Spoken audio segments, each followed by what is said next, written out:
پہلا نقطہ یہ ہے کہ ہمیں اچھی طرح یہ بات سمجھ لینی چاہیے کہ ایک دفعہ جب ہم پیدا ہو گئے نا، اب ہمیں ان ساری مشکلات سے گزرنا ہے.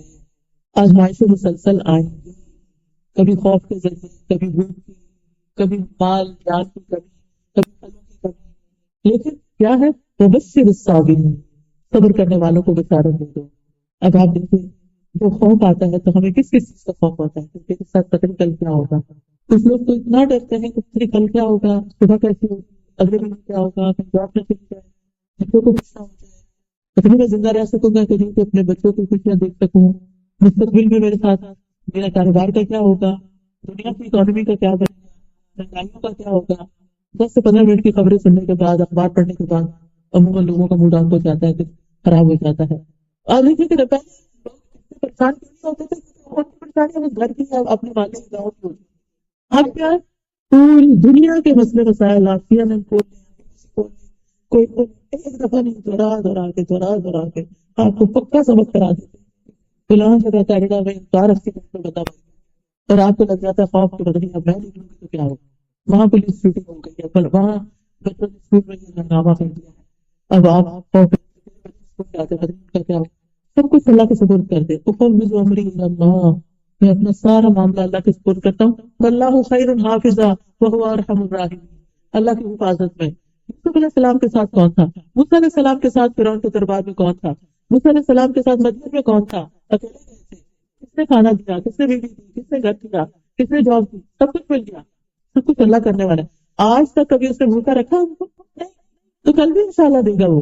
پھر اسی طرح آپ دیکھیں کہ بعض لوگوں کو اسٹاکس کے بارے میں بہت جاننے کا بہت شوق ہوتا ہے کہ اسٹاک اوپر جا رہی ہے، اس کے ساتھ جا رہا ہوتا ہے، اپنے آپ کو خواہ مخواہ مصیبت میں ڈالے، نہ لینا نہ دینا، نہ کچھ انویسٹ کرنا، نہ کچھ اس کا نتیجہ نکلنا.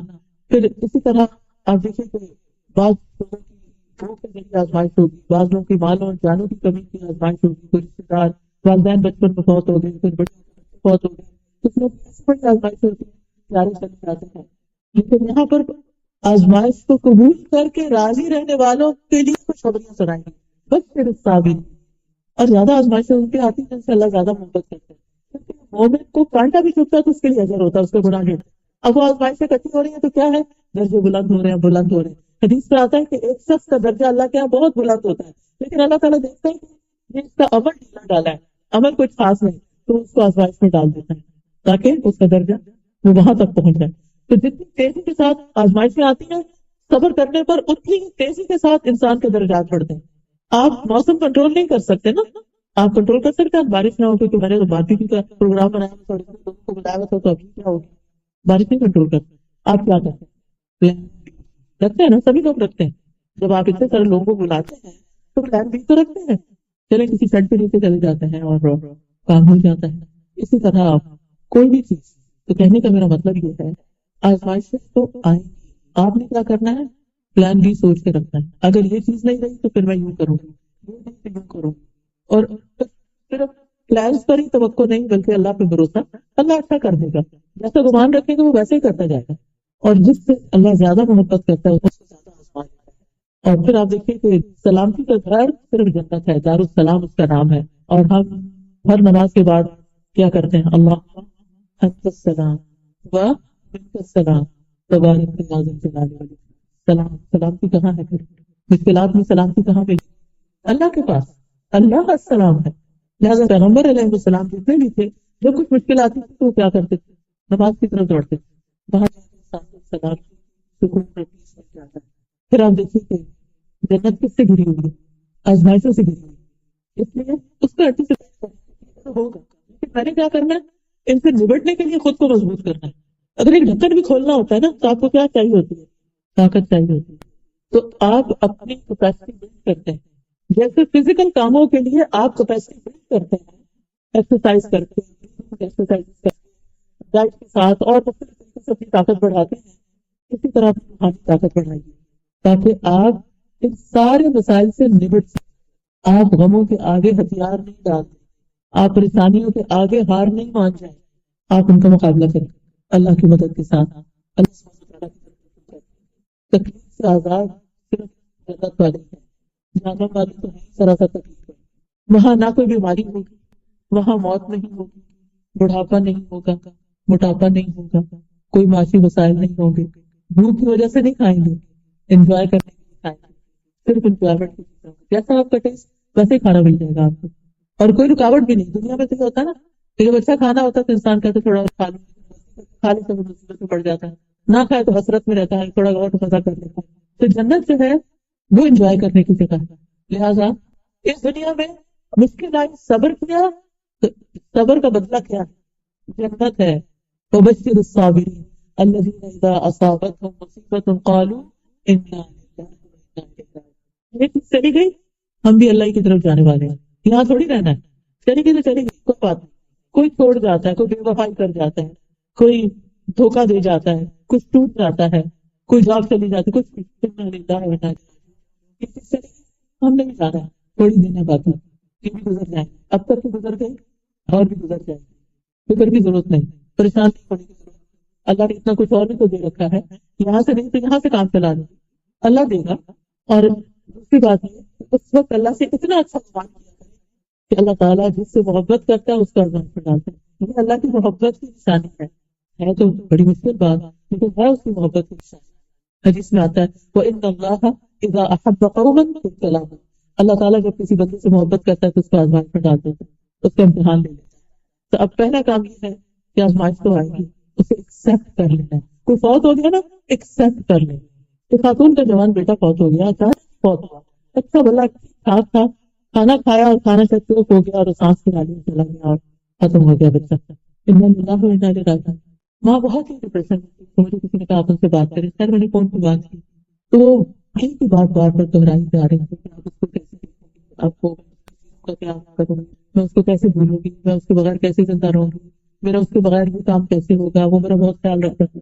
بالکل صحیح ہے، ساری باتیں صحیح ہیں، لیکن آپ اسے ایکسپٹ کرنا ہے نا. یہ تو ہو گیا، اب دیکھ نہیں پائیں گے. قیامت کے دن اللہ دکھا دے گا انشاءاللہ. اگر وہ دیکھتا اور آپ بھی دیکھیا کریں اس کے پیچھے ملاقات دوبارہ ایسی ہوگی تو کبھی جدائی نہیں ہوگی. اور اگر وہ اللہ کی نافرمانی میں گیا اور ہم اللہ کی نافرمانی کر کے ناراض ہوئے چلے جا رہے ہیں اور صبر نہیں کر رہے تو پھر یہ ہمارے نقصان سے ہے. تو ہمیں مشکل یا کوئی آزمائش یا کوئی بھی نقصان اس کو ایکسپٹ کرنا کہ بس یہ ہو گیا نا، بس اب کسی کا دل نہیں توڑنا. بس پھر تو مہمان توڑ دیتا ہے. اب تو خیر ڈسپوزیبل سے مہمانوں کو بھگت لیتے ہیں، لیکن یہ کہ کوئی خاص خاص مہمان بھی بڑی شوق سے بڑی مشکل نکالتے اور وہ پھر ان کے ہاتھ سے اڑک جاتی ہے اور ٹوٹ جاتی ہے. اب وہ ساری محبت اور خوشی جو ہے وہ غم میں بدل جاتی ہے. چھوڑے اس کو، یہ تقدیر کا حصہ تھا، اس کی موت یہی لکھی ہوئی اور ان کے ہاتھوں لکھی ہوئی، اس میں یہی ٹوٹنا تھا. ہو گیا نا، بس ہو گیا ختم، آگے چلو. اللہ اور دے گا. دیکھیں اگر ہمارے برتن ٹوٹے نا تو ہم نئے کہاں سے خریدیں، اور کچھ جگہ ہی نہیں ہے، اتنا کچھ بھر لیا. پھر آپ دیکھیے کہ اپنے آپ سے بتا کر زندگی ایسی ہے، رولر کوسٹر ہے، اسموتھ رائڈ نہیں ہے. یہ ہوگا، کوئی بات نہیں، کوئی بات نہیں. جب آپ بیک ہو جاتے ہیں اور ٹوٹی سڑکوں پہ گاڑی چلاتے ہیں تو کچھ لوگ ہوتے ہیں تو وہ ایکسپٹ کر لیتے ہیں کہ ٹوٹی سڑک ہے اس پہ یہ ہوگا، اور کچھ لوگ ہر تھوڑی دیر کے بعد کرتے تو بس ہوگا کیسا گڑھ آ رہا ہے، یہ ہو گیا. سارا مزہ ہی خراب کیوں رکھتے ہیں اپنا اور دوسروں کا. تو یہ تو ہوگا، ٹوٹی سڑک پہ آپ چڑھے ہیں تو ہوگا، اس زندگی میں آئے تو یہ تو ہوگا. ایکسپٹ کر لیں، ایکسپٹ کر لیں. تو یہ ہے کہ یہ یاد رکھیں کہ کچھ امتحان چھوٹے ہوتے ہیں، کچھ بڑے ہوتے ہیں. جو بھی امتحان آئے تو شکر اللہ کا، اس سے بڑا نہیں آیا، وہ آپ کو چھوٹا لگنے لگے گا. کچھ مسائل کم عرصے کے لیے ہوتے ہیں، کچھ مسائل زیادہ عرصے کے لیے. آپ کو زیادہ عرصے کے لیے اجر و ثواب بڑھنے لگے. کبھی ایک مسئلہ ختم نہیں ہوتا کہ ایک اور شروع ہو چکا ہوتا ہے، اس کا اور زیادہ جاتا ہے. اس کو بھی ایکسپٹ کریں اور پھر ایکسپٹ کرنے کے بعد ان کو پروفیشنل طریقے سے ڈیل کرنے کی کوشش کریں. بیمار ہے تو علاج کریں، دعا کریں. اگر روزی روٹی تو اس کے لیے آپ بھاگ دوڑ کریں، کچھ تلاش کریں. تو سکتا ہے اسی میں خیر ہو، آپ کو اللہ نے اس سے بہتر دینا ہو. آپ اس کے ساتھ چمٹ کے بیٹھے ہوئے یہ گیا ہے تو اب آپ نہیں تلاش کریں گے، اللہ تعالیٰ آپ کے لیے نیا ویلیوز کھول دے گا. سوچ کو مثبت رکھیں، پازیٹو سوچیں، پریشانی کو مثبت سوچ میں بدل دیں. یہ یاد رکھیں ہر مشکل کے ساتھ آسانی ہے. قرآن میں آتا ہے فَإِنَّ مَعَ الْعُسْرِ يُسْرًا إِنَّ مَعَ الْعُسْرِ يُسْرًا. اب آپ دیکھیں دو طرف یسر ہے، بیچ میں عسر ہے. دو بار اللہ تعالیٰ سے آیت کو لائیں تاکہ مومن کو تسلی ہو. پھر آپ دیکھیے کچھ لوگوں کے پاس اتنے بڑے مسائل کوئی نہیں ہوتے لیکن پھر بھی وہ خوف اور پریشانی کا شکار ہے. اس عادت کو بھی بچیں. آپ اس آیت کی یاد رکھیں، اگر تکلیف آ گئی نا تو اللہ تعالیٰ اس میں سے کوئی آسانی بھی نکالے، کوئی اور رستہ بھی نکلے گا. اور پھر یہ کہ ہم تو مسلمان ہیں نا، ہم کہتے ہیں ہم تو اللہ کے لیے جی رہے ہیں، ان صلاتی ونسکی ومحیاي ومماتی للہ رب العالمین. یہ کہہ دیا تو کیا مطلب ہے اس کا؟ میری زندگی کس کے لیے؟ جس نے دیا اسی کے لیے. جیسے وہ چاہے تو ویسے ہی زندگی بسر کروں. لہٰذا مجھے یہ دیکھنا ہے کہ میں کہاں کہاں اللہ تعالیٰ کو ناراض کر رہی ہوں. مجھے تکلیف میں انسان اللہ کو زیادہ ناراض دعا بھی زیادہ کرتا ہے. پھر اللہ سے مدد مانگے کہ اللہ تعالیٰ میری کوئی چیز آپ کو پسند نہیں، آپ اس کی اصلاح کریں اور دعا کثرت سے مانگا کریں. اللہم وفقنا لما تحب وترضى. اللہ مجھے اس چیز کی توفیق دے جس سے آپ محبت کرتے ہیں، جس سے آپ راضی ہیں. مجھ کو کام کرنے سکھا دیں، ان کاموں کو شوق لگا دیں کہ جن سے آپ راضی ہیں. کتنی خوبصورت دعا، میری فیوریٹ دعا کہ اللہ وہ کام کروا لیں جس سے آپ راضی ہیں، جس سے آپ خوش ہو جائیں. کیونکہ الٹیمیٹ گول کیا ہے ہماری زندگی کا؟ کس کو خوش کرنا؟ اللہ کو. ہم کہتے تو ہیں لفظوں سے، لیکن کرتے کس کو خوش کرتے؟ سارا وقت کسی خوشی سے پریشان کرتے، لوگوں کو خوش کرتے. اب دیکھیں کہ ہم اپنے سارے کاموں پہ جاتے ہیں. مثال کے طور پر آپ دیکھیں کہ ہماری شادیاں ہوتی تو ہم لوگوں کو خوش کرنے کے لیے کیا کرتے ہیں اور خود اپنا حال خراب کر لیتے ہیں دوسروں کو خوش کر کے. لوگ پھر بھی خوش نہیں ہوتے. وہ ساری اچھی چیزیں پا کر، کیونکہ انسانی نیچر ہی ایسے شیطان کے دباؤ، ساری اچھی چیزیں پا کر جو چیز ذرا ٹھیک نہیں ہوگی اس کو پکڑ لیں.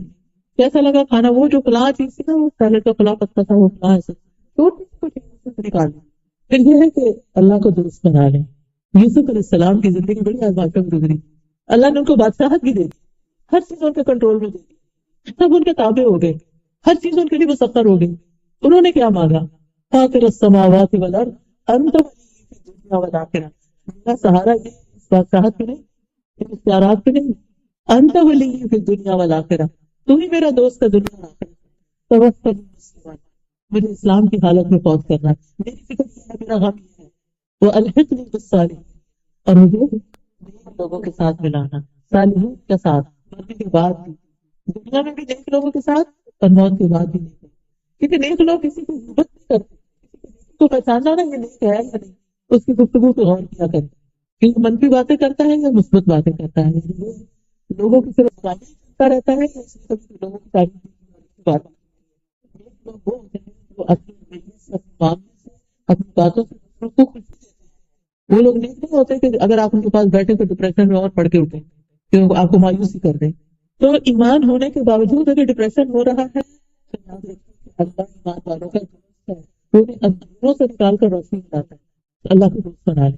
پھر اللہ کے ذکر میں خود کو مشغول رکھیں.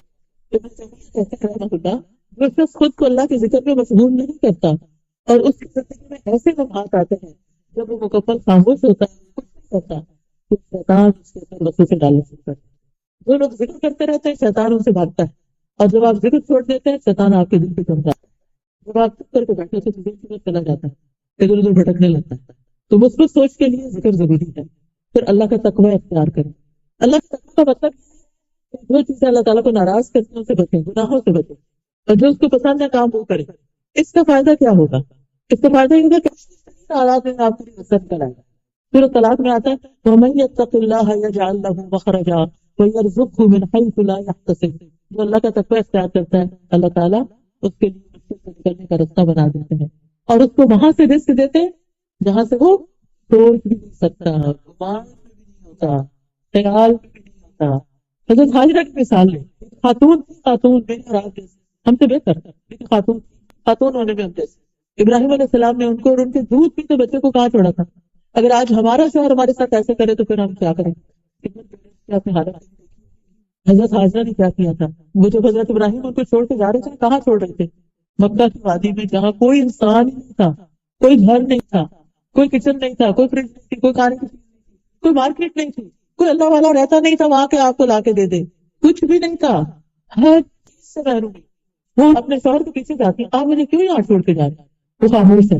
وہ آگے چلنے لگتے، پھر پیچھے نہیں مڑ کے دیکھتے، آپ کیوں چھوڑ کے جا رہے ہیں؟ پھر آپ نہیں آتا، وہ پوچھتی ہیں تھوڑا اور آگے جا کے، آپ مجھے کہاں چھوڑ کے جا رہے ہیں؟ کیوں چھوڑ کے جا رہے ہیں؟ اللہ ہمارا کبھی حاصل، کیا اللہ نے آپ کو اس کا حکم دیا؟ حضرت ابراہیم سر گراتے ہیں. ہاں دیکھیے اس عورت کا ایمان. پھر اللہ ہمیں ہرگز ضائع نہیں کرے گا، پھر ہم یہاں بھوکے نہیں کریں گے، ہم بھی تنہا نہیں ہیں، پھر اللہ ہمارے ساتھ ہے. غار میں نبی صلی اللہ علیہ وسلم نے کیا کہا تھا تو بکر کو؟ لا تحزن ان اللہ معنا، غم نہ کرو اللہ ہمارے ساتھ ہے. ہر مشکل میں پڑے ہوئے انسان کو یہ سوچنا چاہیے اللہ ہمارے ساتھ ہے، ہم تنہا نہیں ہیں. ہم اکیلے نہیں، اگر انسانوں نے چھوڑ دیا تو کیا ہوا، مال نے چھوڑ دیا تو کیا ہوا، اللہ ہمارے ساتھ ہے۔ تو اللہ کا تقویٰ، اللہ کی یاد۔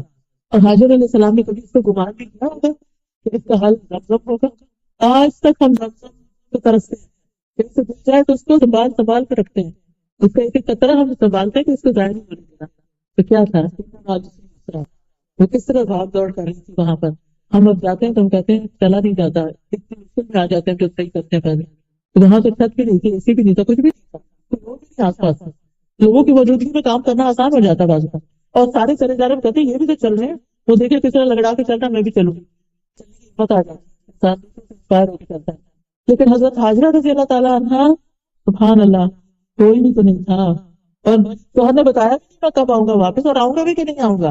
کیا دل ہوگا، کیسا یقین ہوگا، کیسا توکل ہوگا کہ وہ اس وقت پریشان نہیں ہوتی بلکہ بچے کی فکر کرتی۔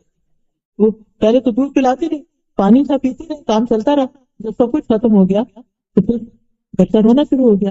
بہرحال اور کیا کرنا ہے، پریشانی غم تکلیف مایوسی میں اپنے گناہوں کا اعتراف کرنا ہے، یہ مشکلات سے نکلنے کا راستہ ہے۔ یونس علیہ السلام نے مچھلی کے پیٹ میں کیا پڑھا تھا؟ صرف لفظ نہیں دہرانے، سوچ کے پڑھنا ہے، تیرے سوا کوئی الہ نہیں، تو بات کو یاد کر سوتا ہے، میں ظالم ہوں، میری غلطی ہے، I was wrong۔ انہوں نے یہ نہیں اس وقت کہنا شروع کیا کہ وہ لوگوں نے مجھے بہت ستایا تھا اس لیے میں نکلا تھا وہاں سے، لوگوں نے حد درجہ تنگ کر دیا تھا حضرت یونس علیہ السلام کو، اس لیے انہوں نے اپنی قوم کو چھوڑا تھا۔ ابھی اللہ کا حکم نہیں آیا تھا، اللہ کا حکم آتا قوم تباہ ہو جاتی تو اللہ تعالیٰ بچا کے لے جاتے، جیسے سارے پیغمبروں کے ساتھ ہوا۔ تو یہ پہلے نکل آئے ناراض ہو کے، وہ پکڑ ہو گئی، نکلے کیسے پھر اس پکڑ سے، اس غم سے؟ اور اللہ تعالیٰ قرآن پاک میں فرماتے ہیں وَكَذَلِكَ نُنْجِي الْمُؤْمِنِينَ، ہم مومنوں کو اسی طرح نجات دیتے ہیں، یعنی جیسے یونس علیہ السلام کو دی تھی، اگر مومن بھی اپنی غلطیوں کا اعتراف کرے، اپنی غلطیوں کو مانے، اپنے گناہوں کی توبہ کرے، تو ہم ان کو بھی ایسے غم سے نکال لیں گے۔ اور اس کی تفصیل تو آپ کو پتہ ہی ہوگی کہ کس طرح قرہ ان کے نام بار بار نکلا اور ان کو دیکھا گیا، اور کس طرح وہ مچھلی کے پیٹ میں چلے گئے اور پھر وہ سمندر کی گہرائی میں چلی گئی۔ ابھی جو آپ جو بھی پڑا ہوگا آپ اتنا ڈارک ہے نیچے، تو اللہ تعالیٰ فرماتے ہیں قرآن پاک میں وَنَادَوْا فِي الظُّلُمَاتِ، انہوں نے اندھیروں میں پکارا، مچھلی کے پیٹ کا اندھیرا، اب کا اندھیرا، اور پھر سمندر کا اندھیرا، رات کا اندھیرا، روح کام جاتی ہے اگر آپ امیجن کریں، وہاں سے اللہ نے نکالا۔ کیا ہم میں سے کسی کا غم تکلیف پریشانی ویسی ہے؟ نہیں۔ اور اگر اللہ نے ان کو نکالا تو وہی اللہ ہمیں بھی نکال سکتا ہے، لیکن انہوں نے سچے دل سے کہا تھا۔ ہم کیا کرتے، گٹیاں پکڑ لیتے اور باتیں کرتے تو روتے کہ لا الہ الا انت سبحانک انی کنت من الظالمین، اس سے کیا پہنا ہوا ہے، اس کے کپڑے کیسے ہیں، یہ کیا پڑھنا ہوا، ایک دفعہ نہیں سوچ کے پڑھتے، پھر کہتے ہیں ہم نے تو وظیفہ کیا تھا، کچھ نہیں۔ حضرت یونس کے بارے میں کوئی نہیں آتا کہ انہوں نے 1.25 لاکھ ہی پڑھا تھا، انہوں نے صرف ایک ہی دفعہ پڑھا اور مچھلی اوپر آنا شروع ہو گئی، اور پھر کس طرح اللہ کے اذن سے مچھلی نے باہر نکالا، مچھلی کے ایسڈ سے سارا جسم زخمی ہو چکا تھا، ریش ہو چکا تھا۔ قرآن مجید میں آتا ہے کہ اللہ تعالیٰ نے ان کے لیے کدو کا پودا اگایا اور اس کی چھاؤں میں تھے اور اس کا پھل بھی کھاتے تھے، اس لیے آپ دیکھیں کہ کدو ہوتا ہے وہ اسکن کی ڈیزیز کے لیے بہت مفید ہوتا ہے۔ پھر اللہ نے ان کے لیے انتظام کیا، پھر ان کو واپس اپنی قوم میں بھیجا اور ان کی قوم کو بھی اللہ نے معاف کر دیا، سب ٹھیک ہو گیا۔ آزمائش آئی، سخت آئی، لیکن نکل آئے اس سے، کس چیز سے؟ انی کنت من الظالمین، میری غلطی ہے۔ لیکن ہم سب کہتے ہیں اتنی انا ہے، نہ اللہ کے آگے اس طرح جھکتے ہیں کہ اپنی غلطیاں مانے، ہم بلکہ کہتے ہیں میں نے کیا ہی کیا۔ تو پھر آپ دیکھیے کہ کس طرح دنیا کی سب سے بڑی مخلوق ہے، اس نے اپنا منہ کھولا اور کس طرح یونس علیہ السلام اندر گئے، اور کس طرح وہ سمندر کے کنارے گئے، اور کس طرح پھر یونس علیہ السلام باہر نکلے، اور کس طرح ان کو صحت ملی، اور کس طرح وہ اپنی غلطی کی روٹین پہ آ گئے۔ آج اگر ہمیں اللہ نہ کرے تو ٹیکنالوجی نہیں جان سکتی کہ روٹین کر سکتی کہ آپ کہاں ہیں، کوئی نہیں مدد کر سکتا۔ لیکن یونس علیہ السلام نے صرف اللہ کو پکارا تھا، اللہ نے نکال دیا۔ ہمیں کیا کرنا چاہیے؟ صرف سہارے کرنا چاہیے، یہ مدد کرے گا وہ کرے گا، وہ نہیں کرتے تو اور کچھ نہیں سکتا۔ پھر اللہ ہے نا، جب کوئی دکھ ہو آپ اکیلا محسوس کریں کہ اللہ ہے نا، میں اکیلی تھوڑی بیٹھی ہوں، اللہ ہے نا میرے ساتھ، بچے چلے گئے کوئی بات نہیں، اللہ ہے نا، شوہر چلے گئے سے کوئی بات نہیں، اللہ ہے نا، میرے لیے اللہ کافی ہے، حسبی اللہ و نعم الوکیل۔ جب کبھی یہ خیال آئے نا کہ ہے، کیونکہ ہم سب جو مثلاً میری طرح تو ہم سوچتے ہیں کہ اللہ نہ کرے اسپاؤس کو کچھ ہو، اللہ نہ کرے کہ بچوں کو کچھ ہو، پھر ہم اکیلے کیسے کیا کریں گے، کیا نہیں کریں گے، ہر ایک کو یہ خوف ضرور آتا ہے۔ اور یہاں اس ملک میں تو خاص طور پر جہاں کوئی رشتے دار بھی نہ ہو تو کیا کریں گے، یہ سوچا کہ اللہ ہے نا، وہی ٹیک کیئر کرے۔ الحمدللہ ہم لوگ مسجدوں سے جڑے ہوئے ہیں، بہت سے دینی دوست ہیں، ایمانی ساتھی ہیں، اللہ کا شکر ہے کہ وہ ہم سے زیادہ ہماری کیئر کرتے ہیں. لیکن یہاں کے لوگوں کو آپ دیکھیں کہ ابھی میں ایک قصہ پڑھ رہی تھی اور ہماری اسٹوڈنٹ نے لکھا جو فرسٹ ہینڈ انفارمیشن اس نے دی, میں نے پوسٹ بھی کیا تھا خدمت کی بات میں کہ 92 ایئرس اولڈ خاتون تھی, پچھلے 8 سال سے اس کا بچہ ان کو دیکھنے نہیں آیا تھا, اور جو ماں فوت ہو گئی تو دفنا دی گئی تو پراپرٹی چاہیے, تو آ کر اس نے گھر کا سارا سامان جنگ کی طرح ٹرک میں ڈالا اور نکال دیا. ماں کی کیسی سنبھال سنبھال کے اس نے رکھی ہوئی تھی, وہ بچے کو ان میں سے ایک بھی نہیں چاہیے. دنیا کا تو یہ عالم. تو اس طرح کے کتنے ہی لوگ ہو گئے. 2014 میں انگلینڈ میں گئی تھی تو وہاں پر ہماری کچھ ساتھی تھی, تو وہ کلچرل ورکر تھی, تو انہوں نے بتایا کہ کس طرح وہ مختلف لوگوں کو دیکھتے ہیں کہ گھر میں کوئی نہیں ہوتا, شام کے وقت اٹھ کر نشا پرچیز کر کے آتے ہیں, ان کو بیڈ پہ ڈال کے ٹاکن کر کے آتے ہیں, اور پھر وہ کہتے ہیں ابھی سے جا رہی ہوں رات کا اندھیرا اور وہ تنہا. کتنے ہی ایسے لوگ ہیں جو بزرگ ہیں اور گھروں میں تنہا ہیں یا پھر ہومز میں ہیں. تو الحمدللہ اللہ نے ایمان دیا, اللہ نے ہمارے بچوں کو ایک اچھی سوچ دی کہ جو والدین کی کیئر کرتے ہیں, اور اگر اپنی کسی مجبوری کی وجہ سے وہ نہیں بھی کر سکتے تو سب سے بڑا سہارا تو اللہ ہی کا ہے. بچوں کو سہارا نہ سمجھے, مال کو سہارا نہ سمجھے, اپنے اسٹیٹس کو سہارا نہ سمجھے, اللہ کو سہارا بنائے, اس پہ توقع کریں. جب کوئی خوف کا خیال آئے میں اپنا معاملہ اللہ کے سپرد کرتی ہوں, اللہ ہی سنبھالے گا. اور اپنی غلطیوں کا ذکر, اور پھر آپ دیکھیے کہ مشکلات آتی ہیں ہمیں اللہ سے قریب کرنے, اللہ سے قریب کرنے. اور اگر کوئی مشکلات کے باوجود اللہ سے قریب نہیں ہوتا تو وہ دنیا کا بدبخت انسان ہے, اس نے کچھ سیکھا ہی نہیں. اس پر کوئی بھی چوٹ ہمیں لگتی ہے تو ہمیں فوراً اللہ کو یاد کرنا چاہیے, فوراً قرآن کی طرف لوٹنا چاہیے. بازو کا تو اور کوئی نہیں, اور ایک تو اندر دشمن بیٹھا بنا, اس کے کچھ تقاضے ہوتے ہیں, جب وہ پورے نہیں ہوتے تو وہ اداس ہو جاتا ہے, اور کچھ شیطان کے وسوسے ہوتے ہیں. فوراً قرآن کی طرف جائیں, تلاوت شروع کر دیں, کوئی قرآن کی تفسیر شروع کر دیں, قرآن کی کسی مجلس میں چلے جائیں, مسجد میں چلے جائیں, جا کے بیٹھ جائیں, اللہ کا ذکر کریں. آپ کا دل اچھا ہو جائے گا. مشکل نہیں کھڑی ہے, آپ کا دل اچھا ہو جائے گا. آپ کو تو اس سے غرض ہے نا کہ آپ کا دل اچھا ہو جائے. مشکل ہے تو جب جانا تو جائے گی. Good care of your self, اپنا خیال رکھیے, اپنے اوپر فوکس کیجیے کہ مجھے کون سی چیز طاقت دیتی ہے.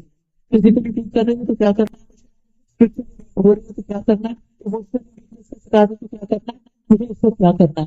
اور جو جس کے آپ کو کام آتے ہیں نا وہ لکھنا کریں, اور اس وقت انہیں کو استعمال کریں. پھر ایک ہیبٹ اپنی بنائیں کہ اپنی زندگی میں ایسی بکس پڑھیں جس میں انبیاء اور صحابہ کے حالات ہوں, کہ وہ کیسی کیسی مشکلات سے گزرے. سب سے زیادہ آزمائش پیغمبروں کی ہوئی ہے, صحابہ کرام کی ہوئی ہے, لہٰذا ان کے واقعات سے سبق لیں. ابراہیم علیہ السلام پہ کوئی مشکل آئی, پڑھا ہی ہوگا قصہ آخر.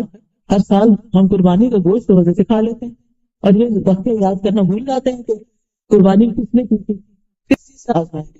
کتنے بڑی عمر میں بچہ ملا تھا, بعض روایات میں 100+ سے, بعض میں 86, اور پھر اس کو چھوڑ دیا, ماں کے ساتھ چھوڑ دیا مکہ میں. اور جب بڑا ہوا تو حکم ملا اسے ذبح کر دو. سبحان اللہ. ہم جیسا کو ہوتا تو اللہ سے ناراض ہی ہو جاتا کہ کیوں اتنی دعاؤں سے تو مان کے لیا. کبھی آپ نے دیکھا ہوگا ایسے پریشیس چائلڈ جو ہوتے ہیں, اگر دنیا سے چلے جائیں تو لوگوں کا حال کیا ہو جاتا ہے, پھر اللہ سے بھی ناراض ہو جاتے ہیں. بہرحال ابراہیم علیہ السلام کے ساتھ کیا ہوا, آزمایا ضرور گیا, لیکن ہر آزمائش میں کامیاب ہوئی, ہر ٹیسٹ پاس کیا. تو اللہ تعالیٰ نے بالکل اور پھر بیٹے کے لیے کیا کیا, بیٹے سے تبدیل کر دیا. آزمائش میں پوری ہوئی. ہر موقع پر جب آگ میں پھینکے گئے سخت آزمائش, لیکن انعام کیا ملا. اللہ تعالیٰ فرماتے ہیں وَإِذِ ابْتَلَىٰ إِبْرَاهِيمَ رَبُّهُ بِكَلِمَاتٍ فَأَتَمَّهُنَّ قَالَ إِنِّي جَاعِلُكَ لِلنَّاسِ إِمَامًا. امامت ملتی, آج سب ان کو اپنا بڑا مانتے ہیں. ان کی اولاد میں سے بنی اسرائیل میں, ان کی اولاد میں سے محمد صلی اللہ علیہ وسلم پیدا ہوئے. اتنا شاندار بچہ ملا ان کو اپنی نسل میں, اور کیا چاہیے, اس سے بڑی کوئی نعمت. لیکن یہ نعمتیں امتحان کے بعد ہی ملتی. جو امتحان سے مایوس ہو جاتا ہے اور امتحان کے وقت ثابت قدم نہیں رہتا, پھر اس کے لیے خیر نہیں. اور جو پاس کر جاتا ہے پھر آگے, جو بچے امتحان پہ امتحان پاس کر جاتے ہیں, آپ دیکھیں کہ پھر ان کے لیے کتنے اچھے چانسز آگے بڑھتے چلے جاتے ہیں. تو صحابہ کی زندگی سے سبق سیکھتے ہیں کہ کس طرح ان کی زندگی میں مشکلات آئیں. حضرت عائشہ کا واقعہ یاد کریں, لگا تھا تو کتنی تکلیف سے انہوں نے مہینہ گزارا تھا, اور پھر کس طرح اس سے نکل آئے. پھر یہ کہ دعاؤں میں اللہ کے ناموں سے مدد مانگی. مثلا اگر بیمار ہوتے ہیں تو اللہم انت الشافی لا شفاء الا شفاؤک اشف شفاء لا یغادر سقما. ہم اللہ کے نام سے دعا کر رہے ہیں, اور اللہ کا ہر نام ایسا ہے جس کے بغیر ہم نہیں سکتے.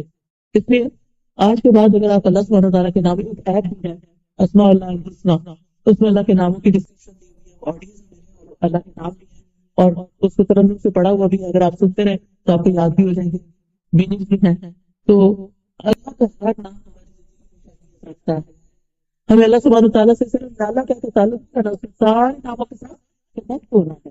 تو اپنا کچھ سیشن بنائے اور اللہ کے ناموں کے بارے میں جانے، اللہ کو پہچانے، اللہ سے مضبوطی کے ساتھ تعلق رکھیں، اور پھر انشاءاللہ جس موقع سے جو مشکل آئے گی اسی طرح کے نام کے ساتھ آپ اس سے مانگیں۔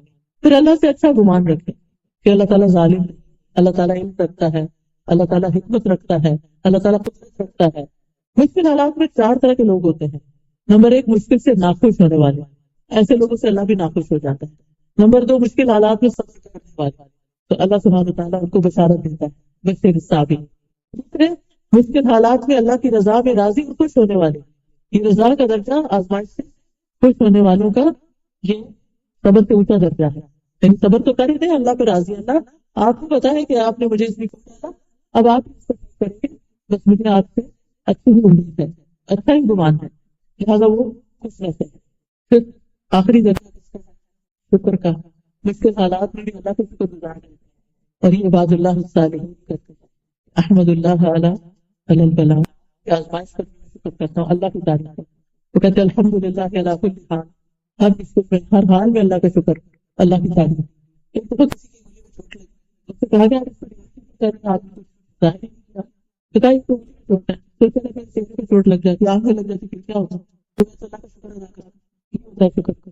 عروہ بن زبیر تھے، ایک سفر میں تھے کہ ان کی ٹانگ میں کوئی بیکٹیریا دوسرا وائرس آ گیا، تو ان کی ٹانگ کاٹنی پڑی کیونکہ وہ بیماری بننے شروع ہو۔ اس کا واحد حل یہ تھا کہ اس کو کاٹ دیا جائے، ٹانگ کو کاٹنا پڑا۔ تو ان سے کہا گیا کہ آپ کو الکوہل پینی پڑے گی تاکہ آپ نشے میں۔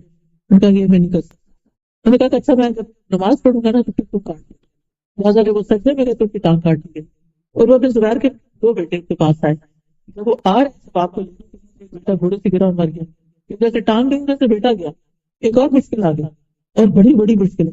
تو جس قافلے کے ساتھ وہ آ رہے تھے، قافلہ جب حضرت عروہ کے پاس پہنچا تو ان کا کہ کیسے بتائیں کہ ان کا بیٹا وفات پا گیا، ابھی تو ان کی ٹانگ کٹی ہے۔ کسی نے کہا کہ نہیں ان کو خبر نہ دو کیونکہ وہ کچھ دن کے بعد بتائیں گے، کسی نے کہا نہیں ابھی بتائیں تھا کہ بیٹے کی نماز جنازہ پڑھے۔ تو بہرحال متفق یہ ہوئے کہ ان کو بتا دیتے ہیں۔ اور جب ہوش میں آئے اللہ کا شکر ہے جس نے میری ایک ٹانگ سلامت رکھی، اور جب ایک بیٹا آیا دوسرا نہیں، تو شکر اللہ کا جس نے مجھے ایک بیٹا دکھا دیا۔ دونوں ہی گر سکتے تھے، دونوں ہی مر سکتے تھے، تو انہوں نے صرف یہ کہا فلک الحمد علی ما اخذت وما اعطیت، جو تمہیں عطا کیا اس پہ بھی تیرا شکر، اور جو تم نے لے لیا اس پہ بھی تیرا شکر۔ تو بات یہ ہے کہ مشکلات تو ہوں گی، لیکن نکلنے کے جو طریقے میں نے آپ کو بتایا اس پہ غور کیجیے۔ مشکلات سے نپٹنا سیکھیں، گھبرائیں، اللہ آپ کے ساتھ ہے، شکر ادا کرتے رہیں، اس کی رضا سے راضی رہیں، صبر سے کام لیں، تو آپ کو ایمان کی حلاوت محسوس ہوگی اور آپ کو نفس مطمئنہ حاصل ہوگا، جو ویری مچ نیڈڈ ان دی موت۔ موت کے وقت بہت ضروری ہے، ورنہ جس حال میں انسان مرتا ہے دل کی حالت ویسی ساتھ چلی جاتی ہے۔ تو اللہ تعالیٰ سے دعا کرتے ہیں کہ اللہ سبحانہ تعالیٰ ہمیں مضبوط بنا دے، ہمیں اپنے ساتھ سے محروم نہ رکھے، ہم سے راضی ہو جائے، ہم سب کی تکلیفیں مشکلات دور کر دے۔ جتنی بہنیں آئی ہیں اللہ تعالیٰ سب کے غم دکھ پریشانیاں اور جو بھی ان کی زندگی میں مشکل چل رہی ہے اللہ تعالیٰ اس کو آسان کر دے، اور اللہ تعالیٰ ہمارے لیے موت کا مرحلہ آسان فرمائے، اللہ تعالیٰ ہمارے لیے قبر کا مرحلہ آسان فرمائے، اللہ تعالیٰ ہمارے لیے حشر کا دن آسان فرمائے، اللہ سبحانہ تعالیٰ ہمیں اپنا دیدار نصیب کرے، اللہ سبحانہ تعالیٰ ہمارے بچوں کو ہدایت اور ایمان پر رکھے، اللہ سبحانہ تعالیٰ ان کے لیے ہر طرح کی آسانیاں فرمائے، کبھی بھی ہمارے منہ سے کوئی ناشکری کی بات نہ نکلے، ہم اس کی رضا پہ راضی رہیں، اور جو کچھ اس نے ہمیں دیا ہے اس کا شکر ادا کرتے رہیں، اور جو چیزیں ہماری زندگی سے چلی گئی ہیں ہم اس پر اللہ سبحانہ تعالیٰ سے راضی رہیں۔ تو آخر دعوانا